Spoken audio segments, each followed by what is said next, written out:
అమ్మగారండి పాలు. చిచి ఇవాళ ఆదివారం కదా. అయ్యగారండి. Sir good morning sir. Very good morning. ఈ ఇంట్లో సండే వస్తే సంథింగ్ స్పెషల్ అండి. వంటల్లో కాదండి, ఇంటి పద్ధతుల్లో. వాళ్ళు వీళ్ళవుతారో వీళ్ళు వాళ్ళవుతారో ఎవరవుతారో మీరే చూడండి. ఈ చంద్రవంశ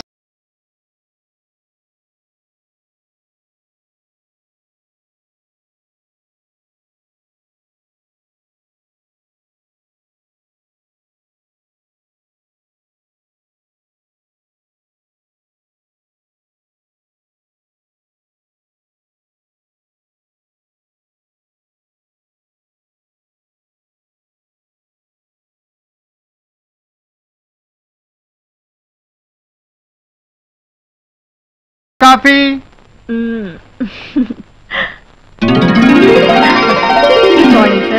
గుడ్ మార్నింగ్. పండి.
Hello everybody.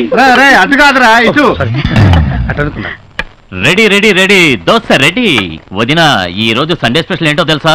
అదిరిపోయే అల్లం పచ్చడి, నోరూరించి ములక్కడ సాంబార్. మరిది గారు ఇది తమరు చెప్పక్కర్లేదు, తిన్న తర్వాత మేం డిసైడ్ చేస్తాం. నాకు నీలా పెళ్లి కానీ ఆ వచ్చే అమ్మ దగ్గర వంటలు నేర్చుకుని నీ లెవెల్లో వడ్డించేస్తారంతే. ఏమంటారు? అవును ఎవరు? బ్రదర్ నీ అర్థంకి పెళ్ళై 3 ఏళ్ళైంది. బ్రెయిన్ లో ఫిక్స్ చేసుకోరా అన్నయ్య. ఈ చిన్నానికి అన్ని విషయాలు మతిమరుపు కానీ బెడ్రూమ్ లోకి వెళ్తే మాత్రం మామూలుగా. కాస్తాగు, నీకు పెళ్లి అయితే గాని బెడ్రూమ్ విషయాలు అర్థం కావు గాని. అన్నయ్య నువ్వు తొందరగా వడ్డీయొచ్చు కదా, నిలబడి చూడపోతే.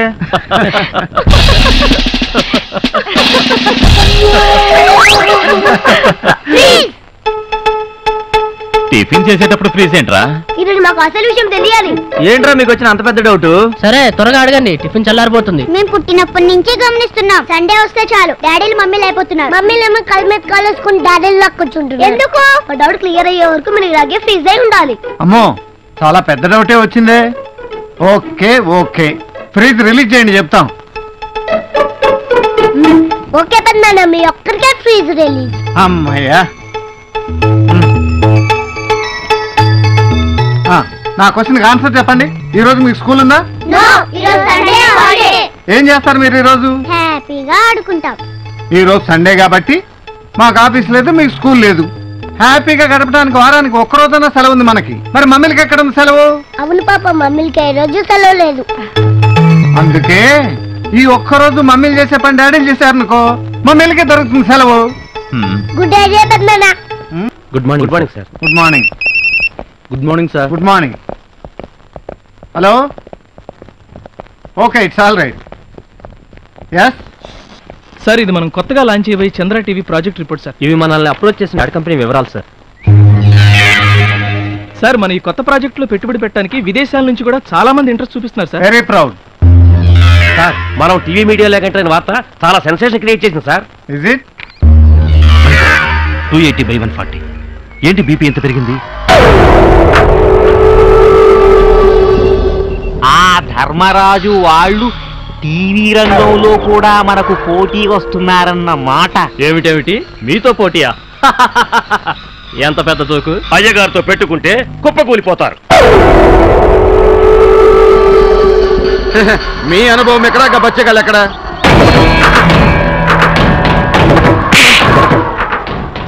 శత్రువుల్ని తక్కువ అంచనా వేయకూడదన్నారు రాక్షస గురువు శుక్రాచార్యులు.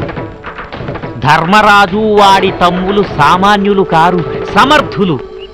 వాళ్ళే బిజినెస్ లో దిగినా బిగినింగు ఎండింగు చూస్తారు.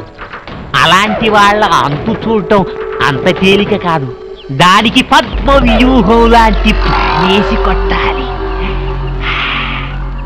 దానికి టైం రావాలి. Happy birthday to you, happy birthday to you, happy birthday to you. Happy birthday to you బాబాయ్. అంతే అనండి. బాబాయ్. ఇదిగో తమ్ముడు.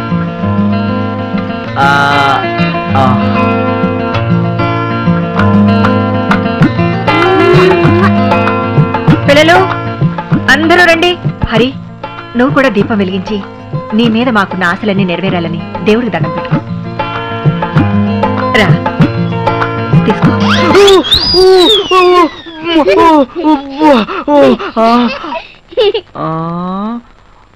తలతో తిన్నాలు నా ఉప్పులే పుచ్చగా నాకు మాటలు లావు. చిన్ని మున్ని మున్నా ఇలా పట్టుకొని ఇలా వెలిగించాలి.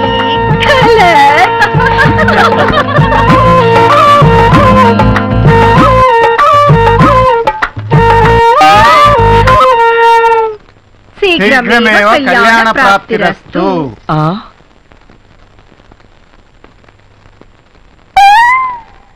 త్వరలోనే నీ పెళ్లి జరుగుగాక. ఏంటి ఫిట్టింగ్? చిన్ననే, మా తమ్ముడి ఫేస్ లో పెళ్లి కళ కొట్టొచ్చినట్టు కనపడుతుంది కదా భూదేవి. నా పేరు భూదేవి కాదు, శ్రీదేవి. ఏదో దేవి. ఈ రోజు నీతో ఒక ముఖ్యమైన విషయం తప్పకుండా మాట్లాడాలి. వదిన, ఈ రోజు నా బర్త్డే స్పెషల్ ఏం చేసావు? కజ్జికాయలు. కజ్జికాయలా? అయితే ఉన్నది మొత్తం నేను లాగిస్తాను, వస్తాను. హరి, వావ్! వివాహ భోజనంబు ఇతైన వంటకంబు. ఓ మై గాడ్, ఫుల్ పండగ. ఈ రోజు నీకు కజ్జికాయలు కొట్ట లేదు, మొత్తం నేనే గుడకాయ స్వాగతం చేస్తాను.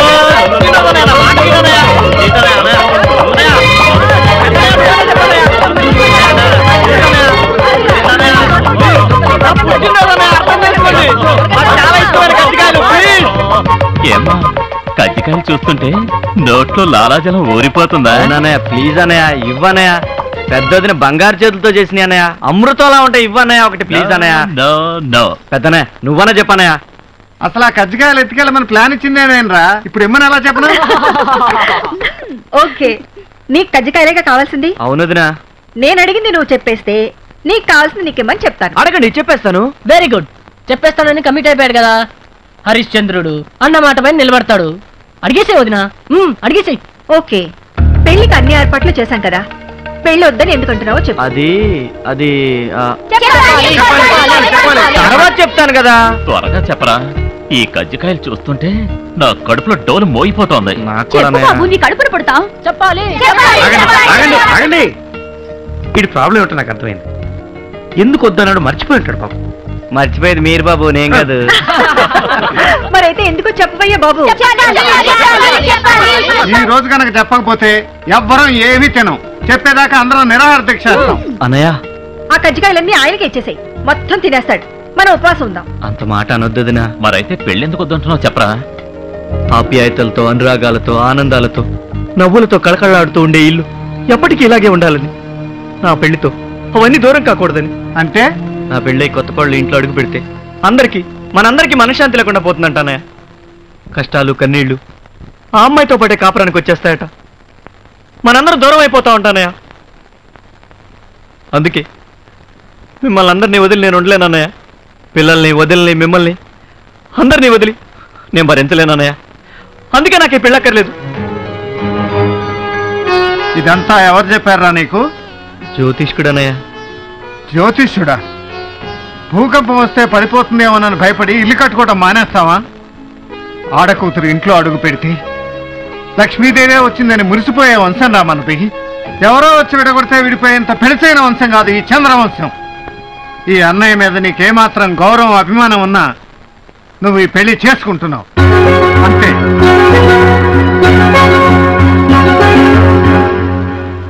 అలాగే అన్నయ్య. అన్నయ్య,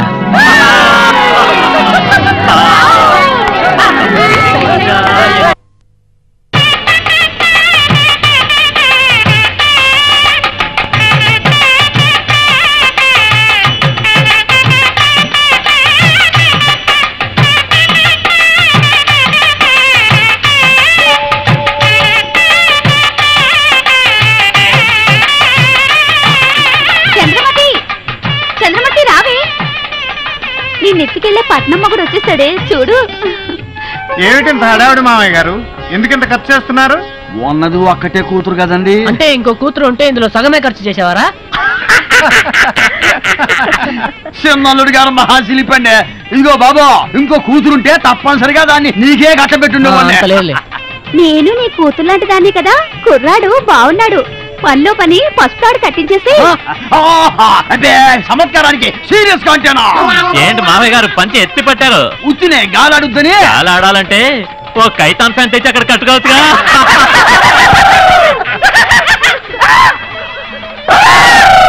వీడెందుకండి జురాసిక్ పార్క్ సినిమా చూసిన లెవెల్లో అరుస్తున్నాడు?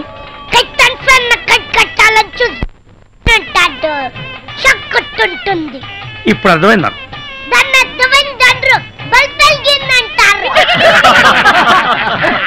ఇదిగో పంతులో, ఆ తమలపాకులు బెల్లం అందరికి ఇచ్చేయి. తీసుకోండి. ఏమిటండి ఇది? ఏం చేయాలి దీన్ని? నాకాలండి. నాకాలా?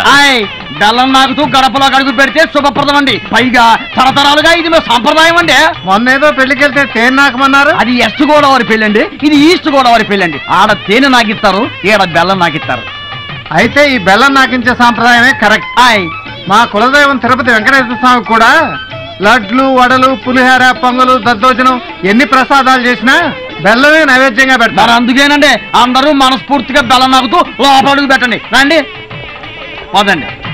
తమరు నాకట్లేదే? నాకే అలవాట్లేదు, నవ్వడమే. అబ్బో, బెల్లం నాకిచ్చాను, ఇక పెళ్ళి అయిపోయినట్టే. సమయానికి మా ఆవిడే ఉంటే ఎంత ఇదైపోయేదో. ఇది నేను అయిపోతున్నాగా. నువ్వు అయిపోయినంత వరకు సాలుగానే లోపలికి వెళ్ళి అమ్మాయిని నిశ్చితార్థానికి రెడీ చేయి.